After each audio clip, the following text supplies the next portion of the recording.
அன்புக்குரியவர்களே, ஆண்டவருடைய அன்பும் அருளும் ஆசீர்வாதமும் உங்களோடு இருப்பதற்காக இன்றைய நாளிலே நான் ஜெபிக்கிறேன். இன்று நாம் ஆண்டவருடைய உயிர்ப்பு வாரத்திலே 7வது வாரத்தில் புதன்கிழமையில் இருக்கின்றோம். இன்று நமக்கு கொடுக்கப்பட்டிருக்கின்ற நற்செய்தி வாசகம் என்னவென்றால், யோவா நற்செய்தி 17ஆம் அதிகாரம் 11 19 வரை உள்ள இறை வசனங்கள்.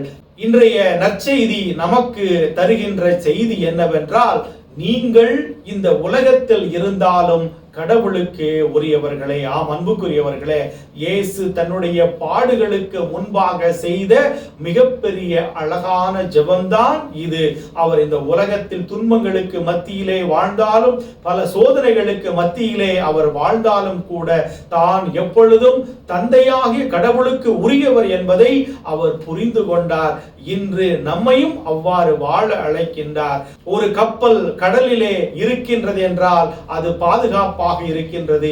எப்பொழுது அந்த கடலில் இருக்கின்ற அந்த தண்ணீரானது இந்த கப்பலுக்குள் உட்புக ஆரம்பிக்கின்றதோ அப்பொழுது இந்த கப்பல் மூழ்க ஆரம்பிக்கின்றது. அதுபோல நாம் இந்த உலகத்தில், இந்த உலகம் போகின்ற போக்கிலே சென்றாலும், இந்த உலகத்தில் இருக்கின்ற தீமை, தீய பழக்க வழக்கம் நம்முடைய உள்ளத்திலே செல்கின்ற பொழுது, நம்முடைய குணநலன்களிலே மாற்றத்தை ஏற்படுத்துகின்ற பொழுது, நாமும் இந்த உலகத்திற்கு அடிமைப்பட்டு போகின்றோம். கடவுள் என்கின்ற ஒரு பயத்திலிருந்து சாத்தான் நம்மை பிரித்து எடுத்து அதனுடைய பாதையிலே நம்மை வழிநடத்துகின்றான். எனவே அன்புக்குரியவர்களே, இன்றைய நாளிலே நம்மை முழுவதும் ஆண்டவருடைய கரங்களிலே கையளிக்க வேண்டும்.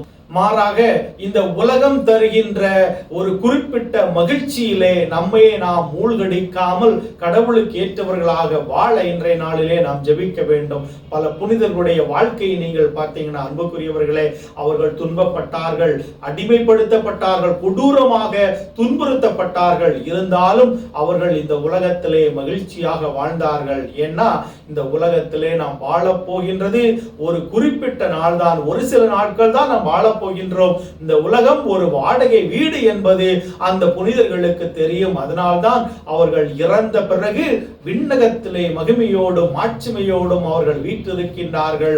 இயேசுவை புகழ்ந்து கொண்டிருக்கின்றார்கள். எல்லா காவல் தூதர்களுக்கு மத்தியிலும் ஓசன்னா ஓசன்னா அல்லேலூயா, ஆண்டவர் பெயரால் வருகிறவர் ஆசி பெற்ற என்று இயேசுவை புகழ்ந்து பாடக்கூடிய வல்லமையை அவர்கள் பெற்றிருக்கின்றார்கள். எனவே அன்புக்குரியவர்களே, இன்றைய நாளிலே நாம் ஆண்டவருடைய பிள்ளையாக இருக்க வேண்டும். இந்த உலகத்திலே நமக்கு கொடுக்கப்பட்டிருக்கின்ற இந்த மிகப்பெரிய வாழ்க்கையை நாம் மகிழ்ச்சியுடன் வாழ வேண்டும். ஆண்டவருடைய 2ஆம் வருகைக்காக நம்மை நாம் முழுமையாக தயாரிப்போம். ஆண்டவரை முகமுகமாக தரிசிக்கின்ற பாக்கியத்தை பெறுகின்ற பொழுது அவர் நம்மை ஏற்றுக்கொள்ள வேண்டும். இந்த உலகத்தில் நாம் வாழ்ந்தாலும் தீமையில் நம்மை நாம் மூழ்கடிக்காதபடிக்கு தற்காத்து கொண்டதற்காக ஆண்டவர் நம்மை பார்த்து பெருமை கொள்வார். அவர் நம்மை எந்நாளும் மகிமைப்படுத்துவார் என்ற நம்பிக்கையிலே இன்று நாம் ஆண்டவரோடு இருக்க, தீய பழக்க வழக்கத்திலிருந்து நம்மை நாம் விடுவித்துக் கொள்ள இன்றைய நாளிலே நாம் சிறப்பாக ஜெபிப்போம். ஆண்டவர் உங்களை நிறைவாக ஆசீர்வதிப்பாராக. ஆமென்.